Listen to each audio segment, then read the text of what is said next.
ब्रह्मा और विष्णु ने पूछा, प्रभु, सृष्टि आदि 5 कृत्यों के क्या लक्षण हैं? यह हमें बताइए। भगवान शिव बोलते हैं, मेरे कर्तव्यों को समझना अत्यंत गहन है, तथापि मैं कृपा पूर्वक तुम्हें उनके विषय में बता रहा हूं।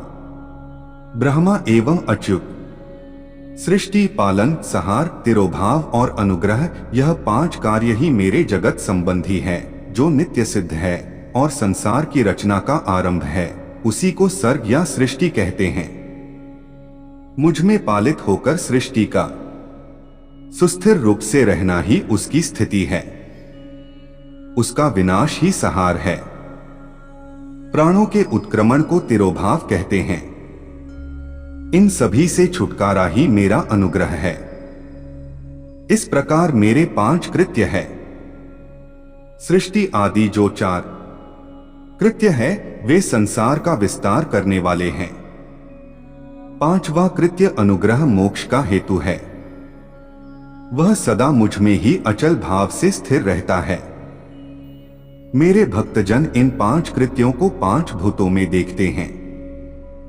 सृष्टि भूतल में, स्थिति जल में, संहार अग्नि में, तिरोभाव वायु में और अनुग्रह आकाश में स्थित है। पृथ्वी से सभी की सृष्टि होती है। जल से सबकी वृद्धि और जीवन की रक्षा होती है। अग्नि सबको जला देती है। वायु सबको एक स्थान से दूसरे स्थान पर ले जाती है एवं आकाश सबको अनुग्रहित करता है। विद्वान पुरुषों को यह विषय इसी रूप में समझना चाहिए। इन 5 कृत्यों का भार वहन करने के लिए ही मेरे 5 मुख है। 4 दिशाओं में 4 मुख और 5वां मुख इन चारों के बीच है। पुत्रों, तुम दोनों ने तपस्या करके प्रसन्न हुए मुझ परमेश्वर से सृष्टि व स्थिति नामक 2 कृत्य प्राप्त किए हैं। ये दोनों तुम्हें बहुत प्रिय है। इस प्रकार मेरी विभूति स्वरूप रुद्र और महेश्वर में 2 अन्य उत्तम कृत्य संहार एवं तिरोभाव मुझसे प्राप्त किए हैं, किंतु अनुग्रह नामक कृत्य दूसरा कोई नहीं पा सकता। रुद्र और महेश्वर अपने कर्मों को भूले नहीं हैं, इसलिए मैंने उनके लिए अपनी समानता प्रदान की है। वे रूप, वेश, कृत्य, वाहन, आसन और आयुध आदि में मेरे समान ही हैं। मैंने पूर्व काल में अपने स्वरूप भूत मंत्र का उपदेश किया है, जो ओंकार के रूप में प्रसिद्ध है। वह महामंगलकारी मंत्र है। सर्वप्रथम मेरे मुख से ओंकार प्रकट हुआ, जो मेरे स्वरूप का बोध करता है। ओंकार वाचक है और मैं वाच्य हूं। यह मंत्र मेरा ही स्वरूप है। प्रतिदिन ओंकार का निरंतर स्मरण करने से मेरा ही सदा स्मरण होता है। मेरे उत्तरवर्ती मुख से अकार का, पश्चिम मुख से उकार का, दक्षिण मुख से मकार का, पूर्ववर्ती मुख से बिंदु का तथा मध्यवर्ती मुख से नाद का प्राकट्य हुआ। इस प्रकार 5 अवयवों से निर्मित ओंकार का विस्तार हुआ है। इन सभी अवयवों से एकीभूत होकर यह प्रणव नामक एक अक्षर आ गया। यह नामरूपात्मक सारा जगत एवं वेद उत्पन्न स्त्री पुरुष वर्ग रूप दोनों कुल इस प्रणव मंत्र में व्याप्त है। यह मंत्र शिव एवं शक्ति का बोधक है। इसी से पंचाक्षर मंत्र की उत्पत्ति हुई है, जो मेरे सकल रूप का बोधक है। वह आकारादि क्रम से व मकारादि क्रम से क्रमशः प्रकाश में आया है। नमः शिवाय यह पंचाक्षर मंत्र है। इस पंचाक्षर मंत्र से मातृका के वर्ण प्रकट हुए हैं, जो 5 भेद वाले हैं। अत, इ, उक, रि, लृ ये 5 मूलभूत स्वर है तथा व्यंजन भी 5-5 वर्णों से युक्त 5 वर्ग वाले हैं। उसी से शिरोमंत्र सहित त्रिपदा गायत्री का प्रकट्य हुआ है। उस गायत्री से संपूर्ण वेद निकले हैं और उन वेदों से करोड़ों मंत्र निकले हैं। उन मंत्रों से भिन्न भिन्न कार्यों की सिद्धि होती है, परंतु इस प्रणव एवं पंचाक्षर से संपूर्ण मनोरथों की सिद्धि होती है। इस मंत्र समुदाय से भोग और मोक्ष दोनों की सिद्धि होती है। मेरे सकल स्वरूप से संबंध रखने वाले सभी मंत्रराज साक्षात भोग प्रदान करने वाले और मोक्षप्रद है। नंदिकेश्वर कहते हैं, तदंतर जगदम्बा पार्वती के साथ बैठे हुए गुरुवर महादेव जी ने उत्तरानिमुख बैठे हुए ब्रह्मा और विष्णु को पर्दा करने वाले वस्त्र से आच्छादित करके उनके मस्तक पर अपना करकमल रखकर धीरे धीरे उच्चारण करके उन्हें उत्तम मंत्र का उपदेश दिया। मंत्र तंत्र में बताई हुई विधि के पालन पूर्वक 3 बार मंत्र का उच्चारण करके भगवान शिव ने उन दोनों शिष्यों को मंत्र की दीक्षा प्रदान की। फिर उन शिष्यों ने गुरुदक्षिणा के स्वरूप में अपने आप को ही समर्पित कर दिया और दोनों हाथ जोड़कर उनके समीप खड़े होकर उन देवेश्वर जगत गुरु का स्तवन किया। ब्रह्मा और विष्णु बोले, प्रभु आप निष्कल स्वरूप है, आपको मेरा नमन है। आप निष्कल तेज से प्रज्वलित होते हैं, आपको नमस्कार है। आप सबके स्वामी है, आपको नमस्कार है।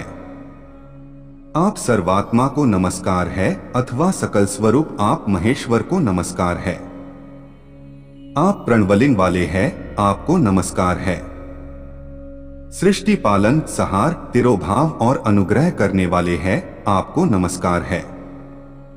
आपके 5 मुख है, आप परमेश्वर को नमस्कार है। परब्रह्म स्वरूप 5 कृत्य वाले आपको नमस्कार है। आप सबके आत्मा है, ब्रह्मा है। आपने गुणों और शक्तियों का कोई अंत नहीं है, आपको नमस्कार है। आपके सकल और निष्कल 2 रूप है। आप सद्गुरु और शंभु है, आपको नमस्कार है। इन पद्यों द्वारा अपने गुरु महेश्वर की स्तुति करके ब्रह्मा और विष्णु ने उनके चरणों में प्रणाम किया।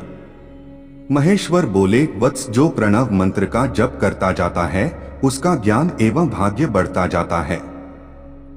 आर्द्र नक्षत्र से युक्त चतुर्दशी को डोट प्रणव का जप करे तो वह अक्षय फलदायक होता है।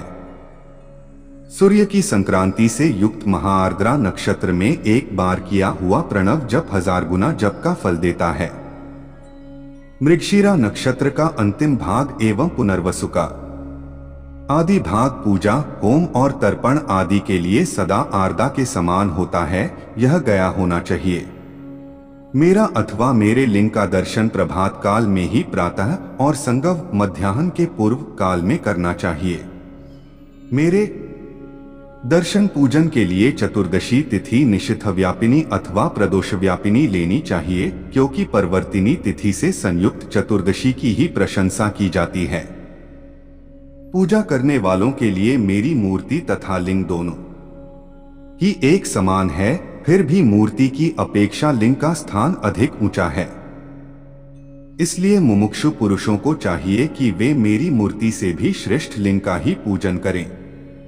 लिंग का कार मंत्रों से और वेद का पंचाक्षर मंत्र से पूजन करना चाहिए। शिवलिंग की स्वयर ही संक्रांति संयुक्त महाजादरा नक्षत्र में एक बार किया हुआ प्रणव जप 1000 गुना जप का फल देता है। मृगशिरा नक्षत्र का अंतिम भाग एवं पुनर्वसु का आदि भाग पूजा, होम और तर्पण आदि के लिए सदा आर्द्रा के समान होता है, यह गया होना चाहिए। मेरा अथवा मेरे लिंग का दर्शन प्रभात काल में ही प्रातः और संगव मध्याह्न के पूर्व काल में करना चाहिए। मेरे दर्शन पूजन के लिए चतुर्दशी तिथि निशिथ व्यापिनी अथवा प्रदोष व्यापिनी लेनी चाहिए, क्योंकि परवर्तिनी तिथि से संयुक्त चतुर्दशी की ही प्रशंसा की जाती है। पूजा करने वालों के लिए मेरी मूर्ति तथा लिंग दोनों ही एक समान है, फिर भी मूर्ति की अपेक्षा लिंग का स्थान अधिक ऊंचा है। इसलिए मुमुक्षु पुरुषों को चाहिए कि वे मेरी मूर्ति से भी श्रेष्ठ लिंग का ही पूजन करें। लिंग का कार मंत्रों से और वेद का पंचाक्षर मंत्र से पूजन करना चाहिए। शिवलिंग की स्वयर ही अथवा दूसरे से भी स्थापना करवाकर उत्तम द्रव्यमय उपचारों से पूजा करनी चाहिए। इससे मेरा पद सुलभ होता है। इस प्रकार उन दोनों शिष्यों को उपदेश देकर भगवान शिव वहीं अंतर्धान हो गए। अध्याय समाप्त हुआ। धन्यवाद।